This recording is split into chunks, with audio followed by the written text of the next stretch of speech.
श्री राम जय जय राम, श्री राम जय जय राम। कथा कहाँ तुलसी कृत जथामति अनुसार, आसन लीजय प्रेम सियावहु पवन कुमार, सियावर रामचंद्र की जय। नीलाम्बु श्यामल कोमलांगम, सीता समारोपित वाम भागम, पाणौ महासायक चारु चापम, नमामि रामं रघुवंशनाथम। ओम श्री सीतारामचंद्राभ्याम नमः, उमामहेश्वराभ्याम नमः। ओम श्री एकादशी दक्षेश्वर दामोदरकाशीहते नमः। तत्संग के क्रम में आज श्री रामचरितमानस में नारद मोह का प्रसंग चल रहा है। नारद जी को मोह हो गया है, अभिमान हो गया है, और नारद जी शंकर जी से मिले, ब्रह्मा जी से मिले, अब भगवान नारायण से मिलने जा रहे हैं। हाँ, तो नारद जी भगवान नारायण से स्वरूप मांगने जा रहे हैं। नारद जी के पास अब साक्षात नारायण भगवान स्वयं प्रकट हो जाते हैं। नारद जी ने भगवान से कहा कि अपना स्वरूप मुझे दे दीजिए, अन्य किसी प्रकार यह मुझे नहीं मिलेगी। भगवान भी समझ गए, कोई प्रसंग ना कोई संदर्भ, सीधे अपना रूप मुझे दे दीजिए। भगवान ने कहा, नारद जी पूरी बात तो बताओ। नारद जी ने कहा, बात बाद में बताएंगे, अभी अपना रूप मुझे दे दीजिए, विवाह करना है। कपड़े उधार मांगते सुना था, पर दूसरे का उधार मांगते, दूसरे का रूप उधार मांगते आज तक नहीं सुना। मैंने रूप के आधार पर तुम विवाह करो, मेरे रूप के आधार पर तुम विवाह करोगे तो समर्पण तो मेरे प्रति माना जाएगा। इसलिए भगवान ने कहा, जाओ, अब मैं वह करूँगा जिससे तुम्हारा परमहित हो।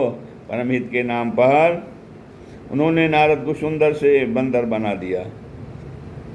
भगवान ने कहा कि हे नारद जी, यदि व्याकुल रोगी अगर गंभीर बीमारी में डॉक्टर साहब से कहे कि आप मुझे जहर की पुड़िया दे दो, तो डॉक्टर कभी भी जहर की पुड़िया नहीं देगा। इसी प्रकार भगवान कह रहे हैं, कुपथ भाग रुज व्याकुल रोगी, वैद्य न दे सुनहु मुनि जोगी।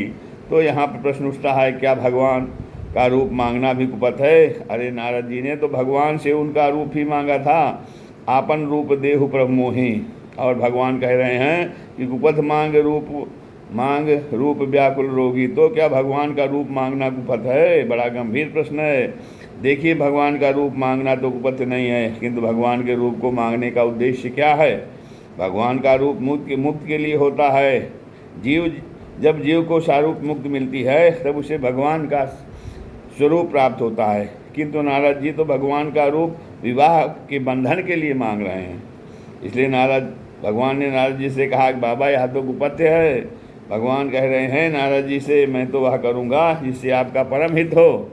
तो नारद जी का हित करने के लिए भगवान ने नारद जी को सुंदर से बंदर बना दिया। नारद जी जब सभा में आए तो उनको लग रहा है कि मैं बड़ा सुंदर हूँ, उनको लग रहा है कि नारायण से सुंदर संसार में कोई नहीं है।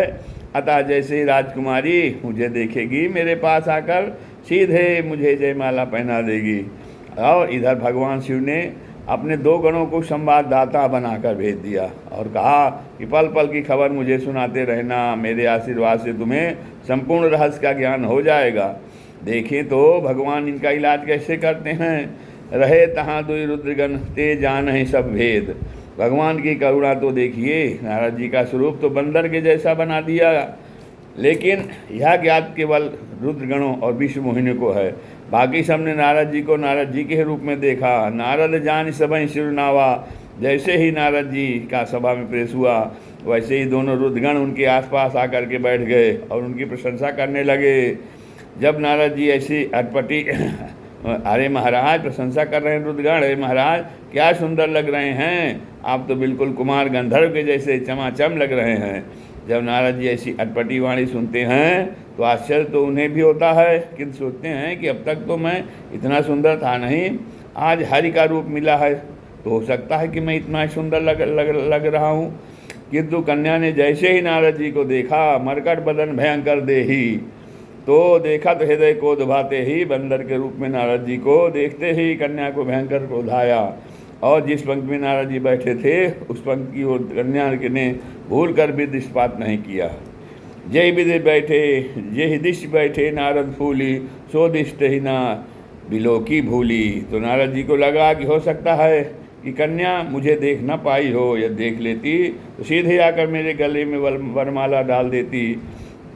यहाँ भगवान की बात देखिए, जिस पंक्ति में नारद जी बैठे हैं उस पंक्ति की ओर भगवान की माया ने भूल करके भी दृष्टिपात नहीं किया। इसका आशय यह है कि जिस पंक्ति में भगवत कृपा प्राप्त कोई संत बैठ जाता है तो माया की हिम्मत नहीं होती कि वह फिर उधर दृष्टिपात कर सके। यहाँ नारद जी तो माया की दृष्टि से बच ही गए, बल्कि अपनी पंक्ति में बैठे सभी राजाओं को माया की दृष्टि से बचा लिया।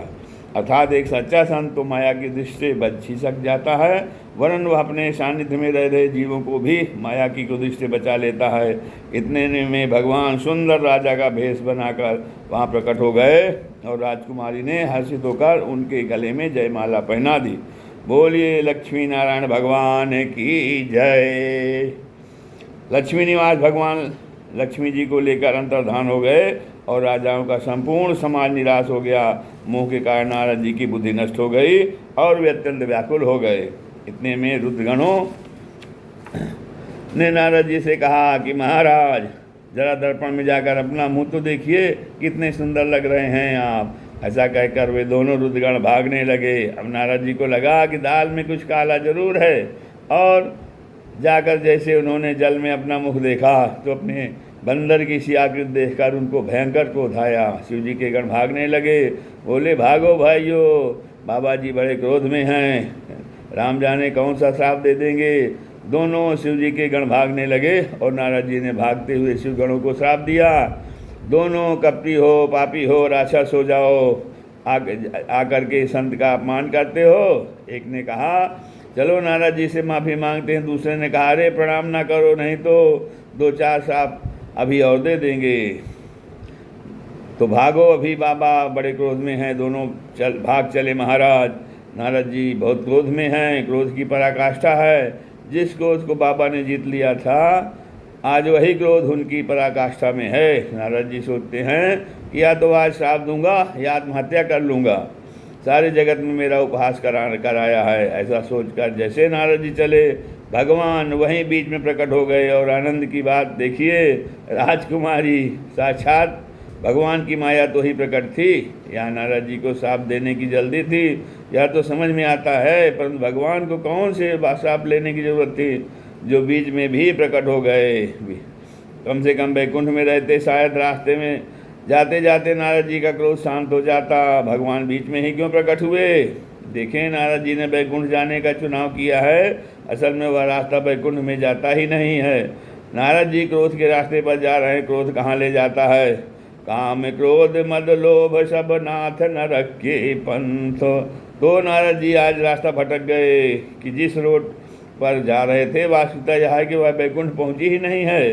भगवान ने सोचा कि कोई इतने क्रोध में मेरे वैकुंठ पहुँच जाए तो नहीं हो नहीं सकता, तो क्या करें। बोले जब कोई अपना रास्ता भूल जाता है तो हम उसे कहते हैं कि देखो जहाँ हो वहीं खड़े रहो, मैं वहीं से रिसीव कर लेता हूँ तुमको आकर के। तो नारद जी को भगवान ने देखा कि वे रास्ता भूल गए हैं, तो सोचा चलो मैं स्वयं चलकर उनको रास्ते का ज्ञान कराऊंगा। इसलिए भगवान बीच रास्ते में ही आकर प्रकट हो गए। अब नारद जी क्रोध की सीमा नहीं है और नारद जी ने श्राप दे दिया। आज नारद जी ने एक साथ भगवान को 3 श्राप दे दिया। बंचे हु मोहि जवनि धरि देहा, सो तुम धरहु श्राप मम एहा। जो मानव शरीर धारण करके आपने मुझे ठगा है, आपको भी वही मानव शरीर धारण करना पड़ेगा। कह के कपि आकृत तुम कीन है हमारी, करी हैं की सहाय तुम्हारी। और कहते हैं तो आपने मुझे बंदर का रूप दिया है, तो यही बंदर ही आपकी सहायता करेंगे। और मम अपकार कीन है तुम भारी, नारी बिरह तुम हो ये दुखारी। तुमने मुझे नारी के विरह में दुखी किया है, वैसे तुम भी नारी के विरह में दुखी होगे। भगवान ने कहा धन्य है, चलो कम से कम यह श्राप तो नहीं दिया। जैसे तुमने मेरा विवाह नहीं होने दिया, वैसे मैं भी तुम्हारा विवाह नहीं होने दूंगा। भगवान ने कहा चलो भैया विवाह तो होगा कम से कम, तो फिर देखा जाएगा। महाराज इतने श्राप एक बार में भगवान को किसी ने नहीं दिया। पुराण साक्षी है, एक साथ भगवान को 3-3 श्राप नारद बाबा के सिवा किसी ने नहीं दिया। आस्था है, खूब फटकार भी लगाई, श्राप ही नहीं दिया। परम स्वतंत्र न सिर पर कोई, परम स्वतंत्र सिर पर कोई नहीं है, जो मर्जी आए वही करते हो। समुद्र मंथन करवाया, विचार भोले बाबा को विष दे दिया।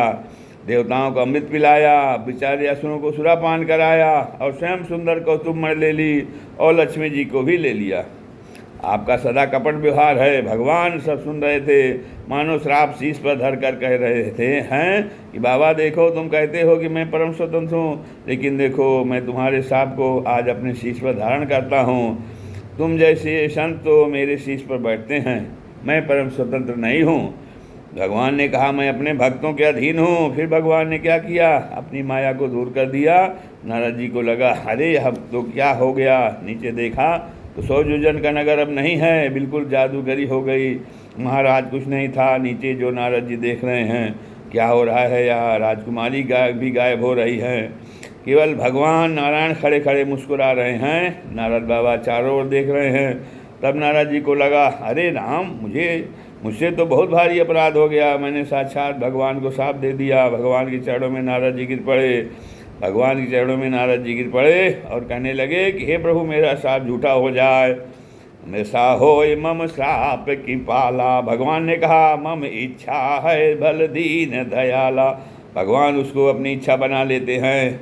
कहा दीन भैया भगवान कृपा है। भगवान ने कह दिया सब मेरी इच्छा से हुआ, मैं तुम्हारे अभिमान को मिटाना चाहता था, इसीलिए मैंने यह लीला की। जाओ भगवान शिव के सतनाम का आश्रय लो, तुम्हारे हृदय में विश्राम मिलेगा। जपहु जाई शंकर सतनामा। क्योंकि तुमने जिस गुरु का अपमान किया है वह त्रिभुवन के गुरु हैं, और गुरु का अपमान करके कोई सुखी नहीं रह सकता। इसलिए जाओ भोलेनाथ के सतनाम का आश्रय लो, तुम्हें विश्राम मिलेगा। मैं आशीर्वाद देता हूँ, यह माया तुम्हारे आसपास कभी नहीं भटकेगी। नारद जी ने कहा महाराज ऐसा कौन सा चमत्कार हो गया कि अब आपकी माया मुझे नहीं मोहेगी। भगवान ने कहा देखो, जब तुम मुझे भटका लगा रहे थे तो यह माया मेरी बगल में खड़ी थी और आप मुझे डांट रहे थे, और माया बेचारी थर-थर काँप रही थी और सोच रही थी कि जो संत भगवान को नहीं छोड़ते वह मुझे भला क्या छोड़ेंगे। महाराज इसलिए वह जोर जोर से काँप रही थी, लेकिन जब तुम्हारे अंदर विनय का समय आया उससे पहले ही मैंने माया को गायब कर दिया, और जब प्रणाम करते देखेगी तो फिर उसका बल बढ़ जाएगा। इसलिए आप प्रणाम करो, इससे पहले ही मैंने माया को गायब कर दिया। इसलिए अब न तुम्हें माया निराई, अब यह माया तुम्हारे पास कभी नहीं भटकेगी। यहाँ मैं आपको आशीर्वाद देता हूँ। नारद जी महाराज गए और भगवान शिव के सतनाम का आश्रय लिया। भगवान भोलेनाथ कहते हैं पार्वती मैया से कि हे देवी, यही कारण था कि नारद जी ने भगवान नारायण को शाप दिया था। इस प्रकार यह प्रभु के अवतार का तीसरा कारण है, और अब अवतार का चौथा कारण आप लोग सुनेंगे। चौथे कारण को हम लोग श्रवण करें, इसके पहले भगवान का नाम स्मरण हम सभी बड़े भाव के साथ करेंगे। बोले भक्तवत्सल भगवान की जय। श्री राम जय राम जय जय राम। कथा विसर्जन होते हैं, सुनो वीर हनुमान, राम लखन सीता सहित हृदय करो विश्राम। सियावर रामचंद्र की जय। श्री एकादश मुखी दक्षिणेश्वर धाम सरकार।